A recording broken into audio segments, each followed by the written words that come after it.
Hey everyone, welcome to our I Am On Air series where today's topic is going to be all about the World Missions Offering. I'm sure you saw some of our videos at the National Convention where we got to kick off this series, and so we're excited to bring it back to our national offices here in Nashville, Tennessee to carry on the conversation because it's World Missions Offering Month. Before we get started with our conversation, I actually want to ask you to do two things for us here. Comment below in the comment section where you're joining us from and what church you're representing. And then also take 2 seconds and reshare this live stream with your own friends, just so we can expand the reach of the WMO and share with even more people about the WMO's impact. Thank you for doing that. So we're going to go ahead and start off our conversation. The goal of our conversation today is for you to find your role in the Great Commission through IM, and you can do that through the World Missions Offering. We're going to get into some specifics, and we have our panel here who's going to take us through all the details and all the things, but we hope you'll walk away with some action steps and find a place for you to get started right away through the World Missions Offering.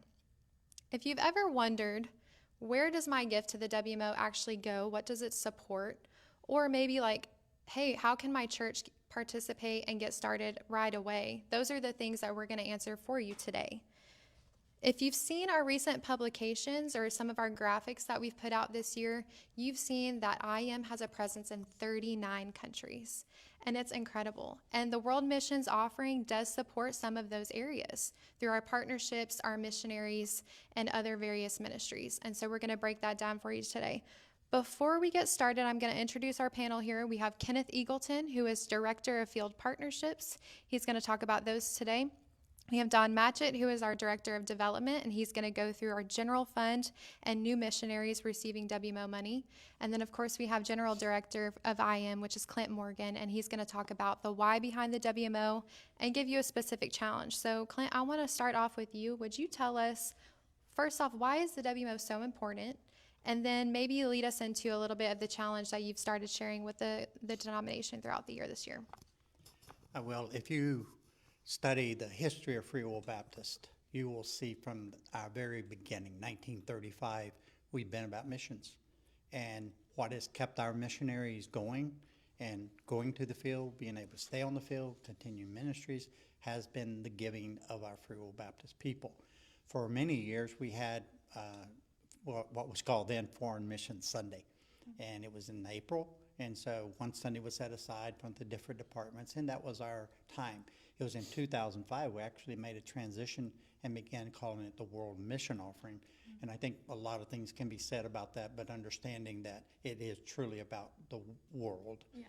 And missions, of course, is understandable. But in 2006, we actually made some changes to our World Mission Offering that really advanced it a lot. One of them was corn banks. And part of the purpose of getting the corn banks was getting everyone involved. And that gave kids, but a lot of adults used it too, but a lot of the kids just really got excited about the corn banks and giving. Second thing we did that year was the ambassador program, added an ambassador program to it.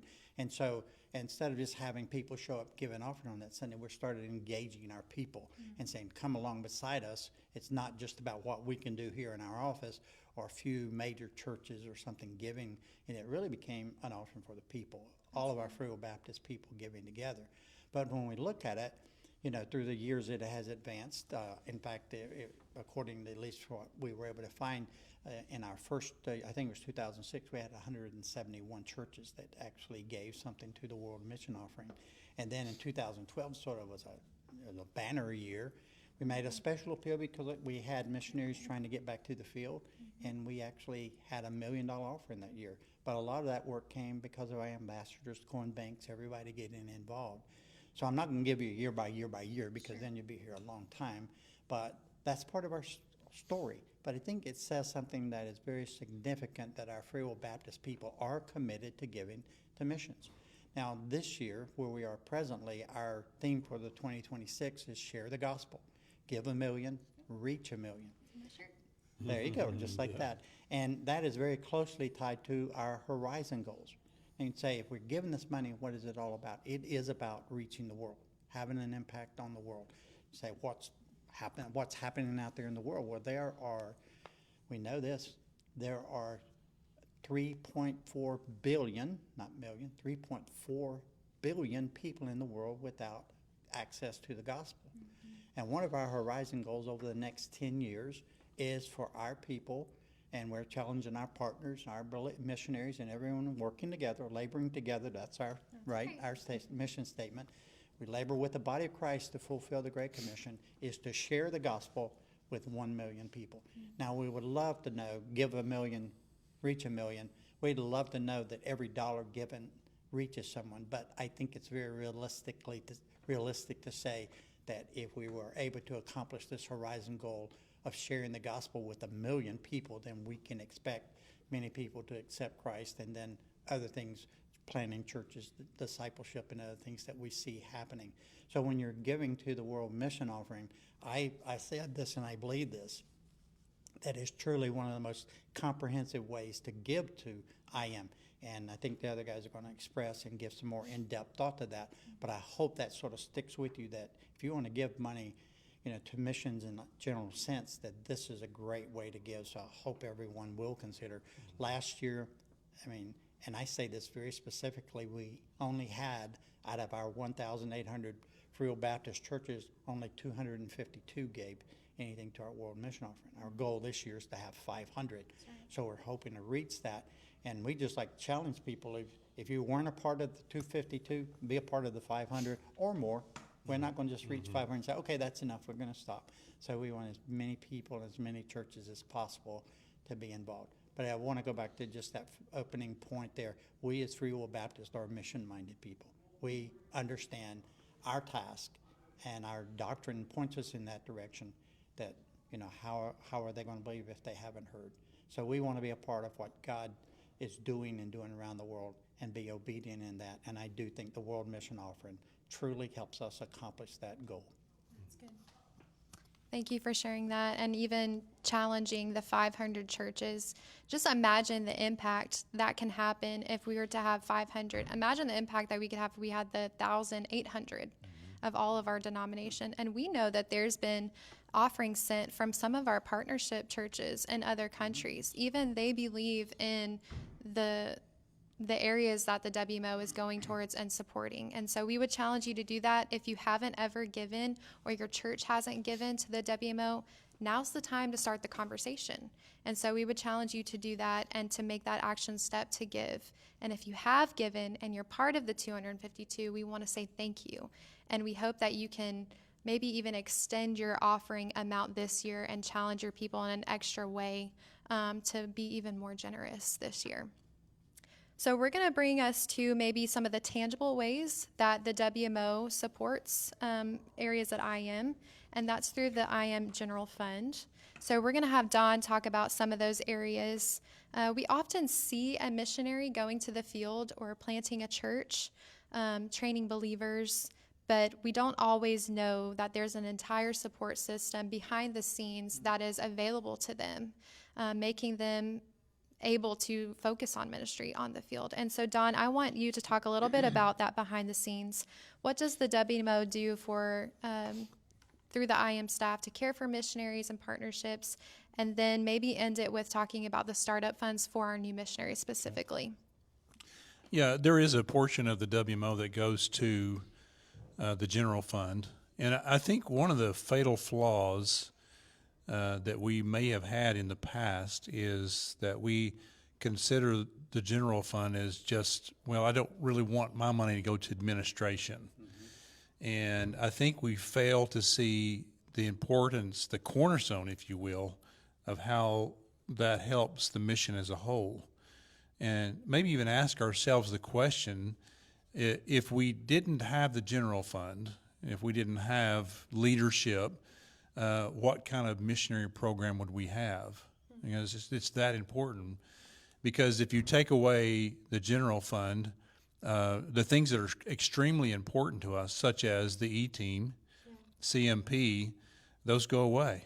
I think a lot of people think, well, my child gives to E-team or CMP, and that pays for the whole program. It doesn't. Now, it does pay for that, for them to go and the expenses they have, but it doesn't necessarily take care of the training that takes place in E-team. It doesn't take care of the leadership, the recruitment, all the things that happen in student ministries.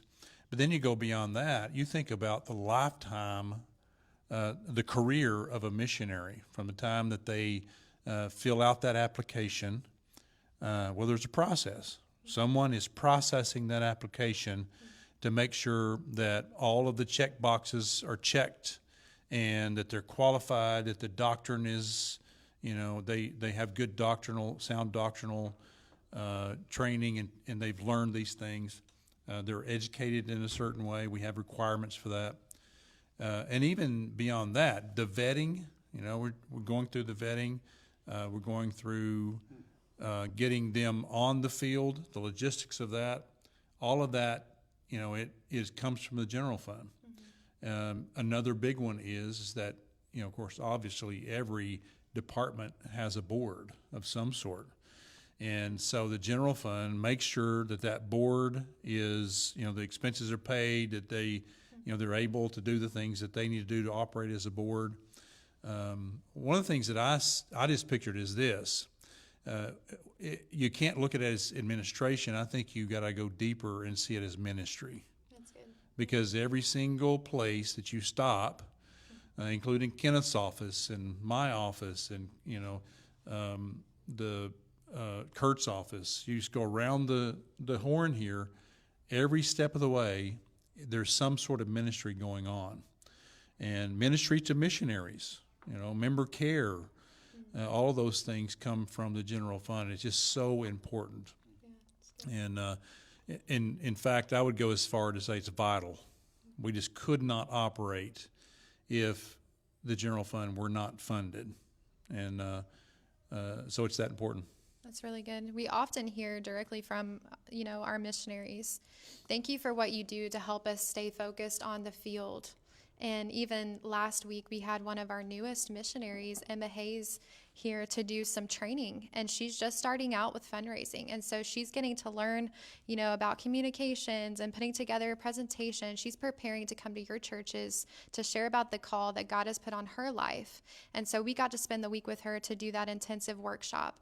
And so that is one area that the General Fund does support. Would you talk to us a little bit about how new missionaries like Emma Hayes and Andy Greenwood, how they receive the startup money to kick off their account as they begin?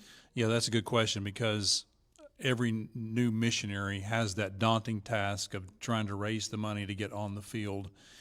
And the first day is probably the most daunting, because now you're spending money that you don't have yet. Your account starts at zero, and you're spending money that's not there yet. And so that money that comes from the WMO actually goes into their account. It's good startup money that gets them going. They're not in the red, having to dig themselves out. I believe, and I think you guys would agree as well, that there are people, perhaps even some that are listening to us, who would say, you know what, I would go to the field if it just wasn't such a daunting task to raise money. And so we are just trying to do everything that we can to get them launched to a place where they're not going backwards, they're moving forwards. And by the way, getting them funded faster, because as soon as they can get funded, we're sending them to the field. It just speeds that process up, and the WMO helps do that. Yeah, that's good. So, the WMO is really foundational, would you guys say, to so much of what is happening, whether it's through new missionaries, whether it's through partnerships. We're going to go there next. Before we do, if you're just now tuning into the live stream, we want to ask you to go ahead and comment below where you're watching from, and we want you to tell us what church you're representing, because we want to get everyone involved in the World Missions Offering. And thank you for tuning in. We will save time at the end for some Q&A, so go ahead and have your questions ready, because we want to answer those while we're on here with our panel here. So let's jump into another part of the story, Kenneth. We know missions today isn't only about sending North American missionaries into other countries. God is actually raising up national leaders in our Free Will Baptist churches in other countries around the world. And we've even heard just this year of how some of those churches are sending out their own missionaries to other countries. And so it's really expanding the gospel in areas that maybe we couldn't get to just by having North Americans go to some of these areas. And so, Kenneth, I want you to help us understand what an I Am Global Partnership looks like, and then how the WMO helps these partnerships begin, but not only begin, grow. Yes, Clint was talking about our history as a denomination and our history as a mission. And historically, we have sent missionaries since 1935. And I think that it's been ingrained into our heads that what missions does is it sends out missionaries. Mm-hmm. And that is true, and that is a huge part of it, and has been historically a huge part. But we're getting into a new era in which we are going beyond sending missionaries. I don't mean that we're not sending missionaries. We continue to send missionaries and will do so. But we're expanding beyond that to also work with our national leaders that are in different countries, like you said. Some of the countries where we sent missionaries many decades ago, they've done their job of evangelizing and planting churches and discipling, training leaders. These leaders now have assumed the responsibility for the churches in their countries. And they no longer need the presence of missionaries in their country. And so many of these countries, we no longer have missionaries. But that doesn't mean that we don't continue contact with them. And in many areas, they still need some help. And so that is how our partnerships got started, is with these countries where originally we sent missionaries. They did the work. We now have churches, Free Will Baptist churches in these countries. And we are still partnering with them. And so this Department of Global Partnerships got started because of these legacy countries. And we continue partnering with them in several different projects in areas that they still need some help in. But it's expanded beyond that because there are places in the world. Clint mentioned the 3.4 billion people that don't have access to the gospel. Unfortunately, there are some of those places, many of those places, that don't have access to the gospel where we cannot send missionaries. North American missionaries are not accepted in those areas. With a U.S. passport, you can't get in. So how are we going to spread the gospel? Well, we're using national leaders in those countries. They can work. Many times the church is still small and they still need some help, but we work with them and cooperate with them to reach unreached people groups within their countries, or sometimes from other countries that can go there, even though they don't accept North American missionaries. So we expanded to work with some frontier partners. And now we are seeing another phenomenon where churches that are aligned with us doctrinally have contacted us from some countries, and they have told us that they want to become Free Will Baptist. And so this is another area where we are expanding our footprint as Free Will Baptist in countries where we didn't even send missionaries to those countries. But there are national churches there that want to become Free Will Baptist. And so this area has grown. We've had this Department of Global Partners now for 9 years, and it has expanded a lot in these 9 years. And so in each one of these partnerships, we now currently have 21 partnerships in 19 different countries. And in each one of these partnerships, we have one or more, usually several projects that we are working on where they still need our help. And so 21 partnerships, that's a lot. And we have funding coming in specifically for many of these partnerships and many of these projects. But the funding is not sufficient. The designated funding is not sufficient. So the World Missions Offering actually comes in, and it helps supply the need for those projects that are not totally funded. And so it goes to all of these different countries, all of these different partnerships. So it truly has an impact. That's incredible. Absolutely. Yep. Yeah, what Kenneth, to clarify, because when we talk about, we say we have 36 partnerships, and what he's referring to is there are 21 outside of the United States countries. And we are excited about those partnerships, and they have helped us in so many ways, and especially as we look at our reaching 1 million, we know those partnerships are key in that. And so when people are given to the WMO, helping those on the field partnerships, we have another 15 that are located here in the United States, agencies or churches that are partners with us. So when we think about that world mission offering, focus on that, reaching those countries through those global partnerships outside of the United States. And I'm telling you, it is super important and exciting to see what God is doing through them. So we're greatly anticipating their efforts as we look to reach 1 million people with the gospel. Yeah, that's good. I mean, your gift can truly have a ripple effect across multiple countries, across multiple generations. And so, man, what an awesome opportunity to like be a part of that. And Kenneth, I wanted to know if you had a story or two that you could share with us today that shows that ripple effect for generations through some of these legacy fields that you've mentioned today. Yes, I can get started with Russia. There are many, many stories that we could tell, but obviously we don't have the time to get into all of them. But Russia, for example, is after the Iron Curtain fell and Russia became open for people from other countries to come into and to minister there. We have Armenian Baptist brothers there that were asking for help. And so we have been partnering with our Armenian Baptists in Russia now for over 30 years.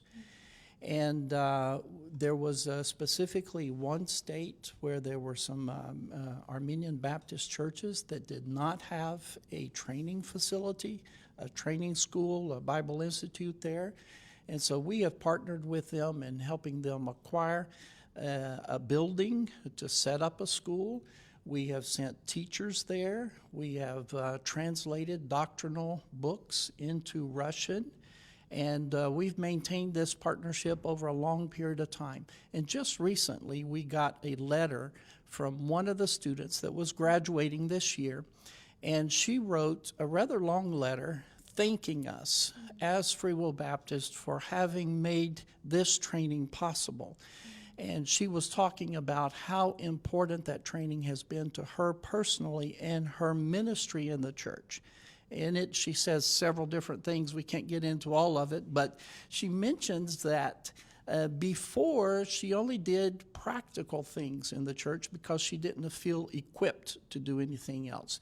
But she said now with the equipping that she has received from the school, she actually is doing ministry in the church through Bible study groups with women. And she said the women open up with her and ask questions that they wouldn't ask a pastor. And so she is able to minister in that church. So that's just a personal example of a place that we have had a partnership for a very long time. Another example would be, for example, Cuba, which is the second country in which Free Will Baptist sent missionaries. And they have been now without missionaries for a long, long time, over 65 years now, that they have been on their own. But there are some areas, some projects that we have with Cuba.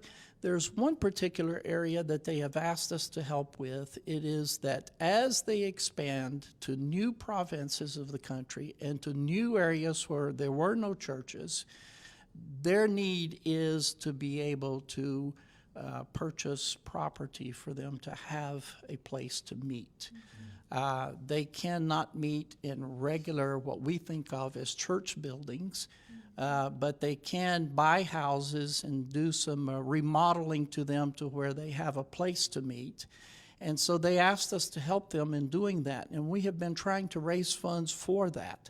And just recently, not too long ago, we purchased a house. It's in one of the areas of Havana. It's a new church plant.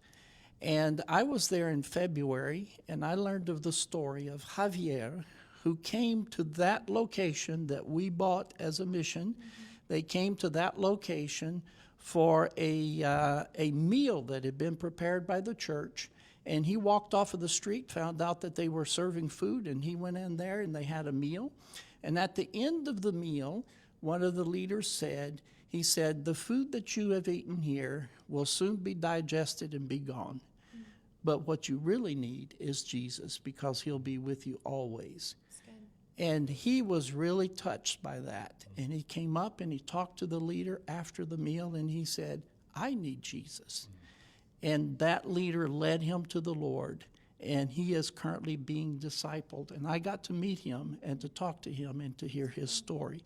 So these are examples of the impact that the World Mission Offering and giving towards the partnerships can have, even in places where we don't have missionaries.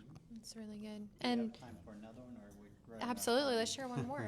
I think one of the ones that Kenneth and I were involved in was in Ivory Coast when we opened our Bible Institute in 1987. A young man came named Samuel Ouattara. And Samuel was just an outstanding young man then. He went through the whole training program, went through the internship, and then he went on to help plant a church in the capital city along with missionary Jerry Pinkerton, who has passed away now. And Samuel was coming to the time he thought, well, it's time to retire and maybe see what the next step is for him. We will pause with Samuel there, and then you go to France. And in France, we have missionary Matt Price working at a church, and there was a young man there from Togo, and he had a burden for his people in Togo. So he gets Matt and one of Dennis Teague, one of our missionaries. They go to Togo, and they go, "Wow, this is exciting." They contact Kenneth. "Hey, can we have a partnership?" Kenneth goes and visits and says, "Yeah, I think we can have a partnership." But Kenneth, in his wisdom, says, "Why don't we bring the Ivory Coast in, their national leadership in?" And Samuel Ouattara and one of our other pastors was chosen to come and to help with the transition for this work there in Togo. And Kenneth was telling about when they came and they taught and how good the teaching was. And then so you have France that's involved, you have the Ivory Coast involved, you have Togo that's involved, you have the global partners that's involved, and God bringing all that together. And I think one of the cool things about it is that Kenneth, through his leadership, said, "Why don't you establish yourself under the partnership with the Ivory Coast National Church?"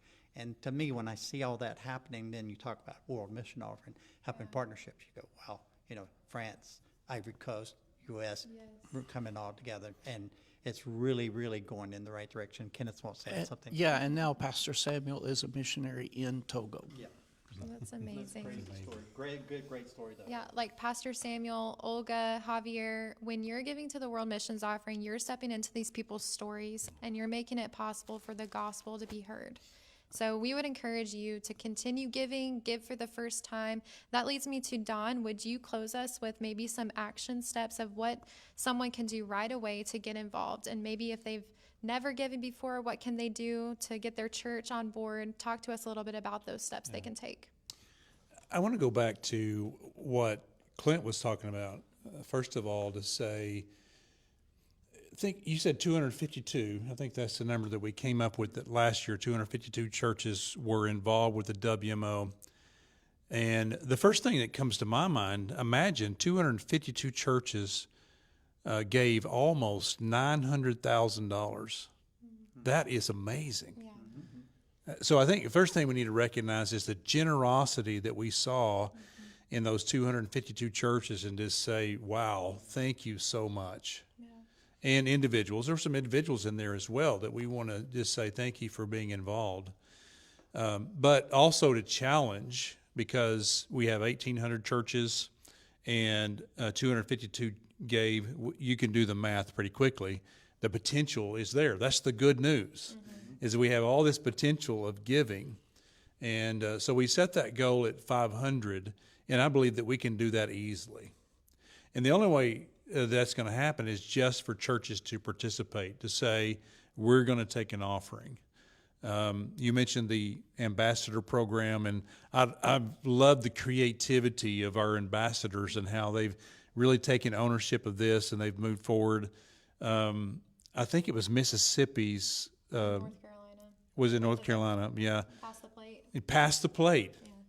Man, how it's so simple, but yet, yeah, that's all it is. That's all it takes is just pass the plate to give your folks the opportunity.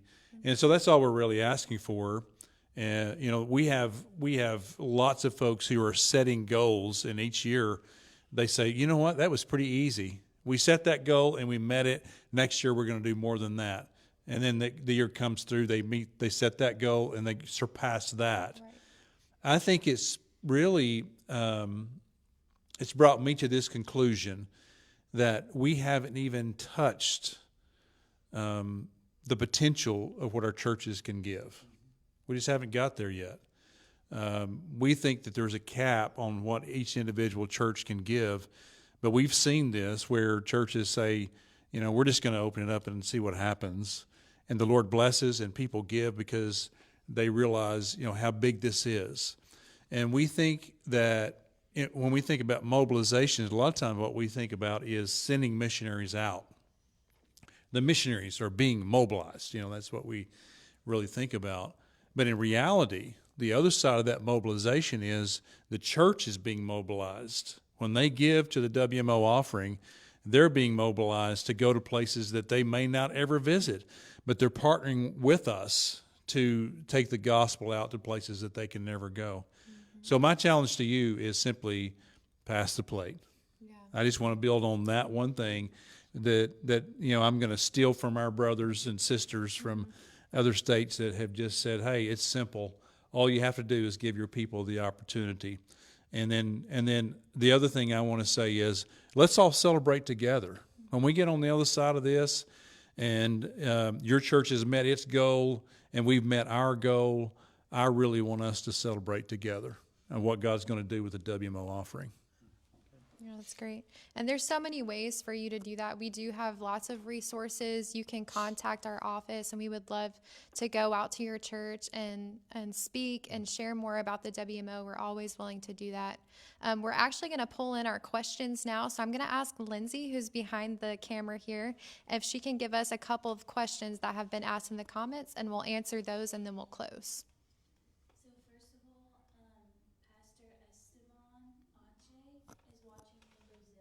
Awesome. And he said one of the things I am in for all the giving, the offering, and partnership that the people have received in Brazil. Sweet. Thank you for tuning in, and thank you for joining us today. Yes. Do we have any other questions or comments? And then there's two questions. The first one is, how does the WMO directly support E-Team and CMP? I know you touched on it a little bit, but... Will you repeat the question for him? Yeah, so the question is how does WMO directly support CMP and E-Team? Well, there is a department, Student Ministries, that has a director. The E-Team has a director, and so it supports them directly. And they're doing all the logistics. They're setting up all the training. They're doing the flights. They're doing the logistics of getting people back and forth. And so that's how it supports them directly. Yeah, I would also say discipling the students when they're coming in for training week. It's more than just saying you're going to go do these outreach events when you get to the field. They're really pouring in spiritually to these students' lives, and it's really cool to see the transformation that happens even just in that 1 week at training week before students even get to the field. And then I would also say coordinating with the missionaries to make sure that there's, impactful ways that they can be a part of their ministries once they arrive. That's a huge area of strategically planning, so that's good. I think one of the things that we may think of is that these programs are 3 weeks out of the year, but in reality, it's a year-round thing.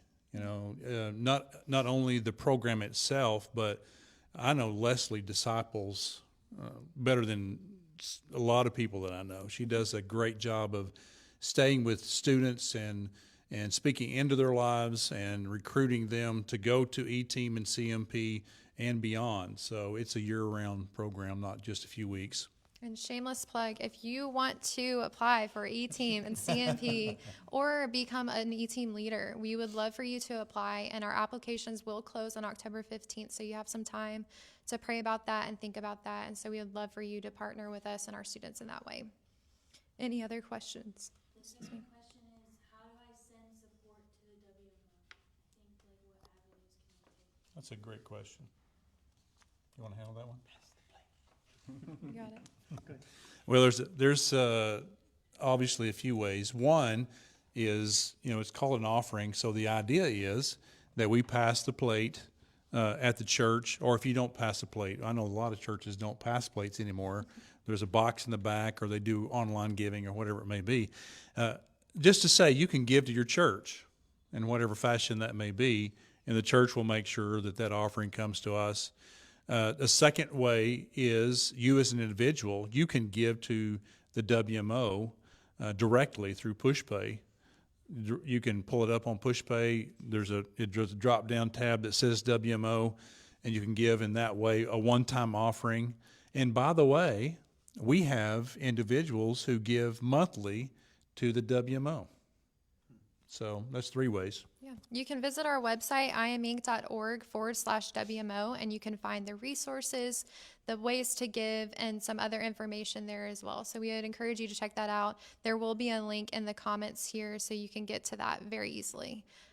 We hope through all of this information that we've shared today, you have learned more about the WMO, but you've also realized that you have a role that you can play in the Great Commission through IM and the World Missions Offering. So we just want to encourage you to take those steps and reach out if you need any resources or want us to visit your church. I think Lindsay's saying we have one more question. Okay, let's do it. And I think we're piggybacking the mic because I don't think they can hear me.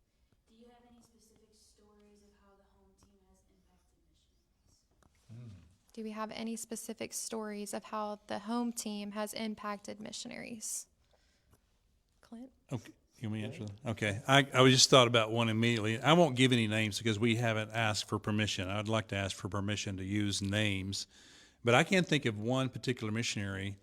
And we were talking about this particular topic. How does the office impact what you do? And there was one particular missionary that immediately said, Don, I'm just going to tell you, we would not be on the field if it weren't for the home team. You guys have supported us in ways that we never dreamed. We were going through a very, very hard time in our ministry, in our personal life. Had it not been for you guys in the office, we would not be on the field. So that's very direct way. I think specifically I would say Kurt and his involvement almost on a day-to-day basis in the lives of our missionaries on the field. It's just incredible the amount of Zoom calls he does and contact that he does. Then Leslie and our E-Team CMP, and when they go and they're actually on the field and the impact they will have on churches, I think is important. Don has visited a couple of fields. We have some of our office staff that are going soon on a project, and so we do want to be involved on as much as possible. And I want to say everyone in this office, everything they do in some way does impact the missionary. I mean, our financial department, what Rob and his team does there is huge. We can't do without them, so I just feel like, and I love that question. I'm glad that question is asked. And it's not about bragging, I can tell you, but it is saying we really do want to be impactful in the missionaries in a real way. Yeah, what Clint just said, that was going to be the area I was going to mention, is the area of finances. Our financial department processes all of our gifts, make sure that we abide by all of the rules and regulations, and the missionary doesn't have to worry about any of that. We just get a monthly report. I've been on the field for many, many years and have benefited from that tremendously. And so that is an area that takes a lot of the preoccupation of finances off of our minds and allows us to minister on the field. And another shameless advertisement, our Department of Development and all that they do, seriously, of communicating the stories. And we love it. I do. And I think it's demonstrated by the quality of work that comes out. We love to hear the stories. We love communicating those stories. And we want people to know what you're doing, what's going on, and being a part of your life on the field. Yeah, we also do a lot of training with especially newer missionaries. We have mentorships, we have coaching that we do with them. I think one of the things that may be overlooked a lot of times is that we are making sure, or best we can, we're making sure that when a missionary walks into our office, has been commissioned by the missionary, they have gone through this vetting process, because likely they're going to join a team somewhere, and they need to be ready to go when they get to that team, and being able to work cross-culturally and to support that team, to be a part of whatever factor that may be in the team as well. Yeah, I think it takes all of us. It does. It really does. And like you said earlier, what we do here in the office is a ministry. I would consider this my ministry, to partner alongside our missionaries and our partners and other staff members. And this is my way of using my gifts and talents to serve the Lord. So that was a great question. Do we have any more questions yet? Okay. Well, we're going to wrap it up, and we just want to say thank you for joining us. Thank you for being a part. Thank you for giving. Thank you for what you're going to do. And just stay tuned for more WMO news.